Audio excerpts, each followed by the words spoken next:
Le stress est à son comble pour ces élèves en classe de CM2, en dépit de leur optimisme de décrocher le certificat d'études primaires élémentaires.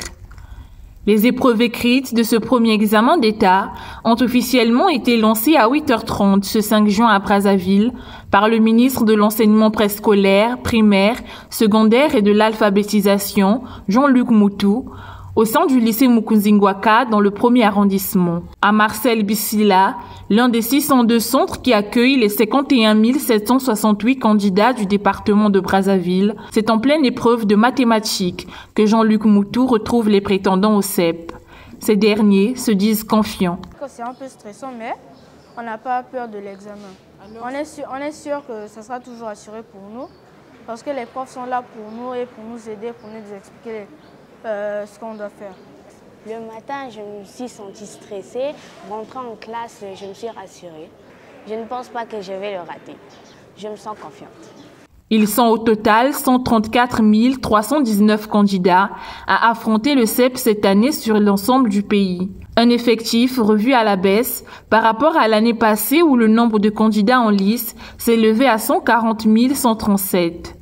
Ce qui ne perd pas de vue l'objectif du ministère, qui salue d'ailleurs la réussite de l'édition 2024.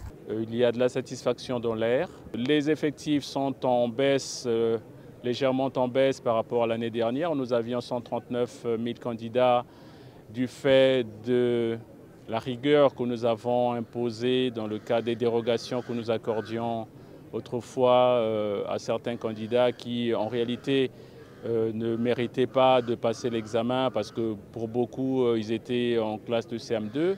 Et nous avons donc décidé que dorénavant ne participeraient aux examens d'État que les candidats qui sont évidemment dans la classe d'examen.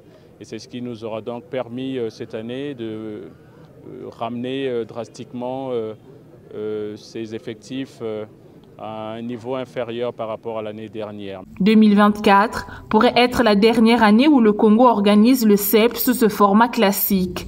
Des amendements seront apportés dans les prochaines années à cet examen qui symbolise le passage d'un cycle scolaire à l'autre.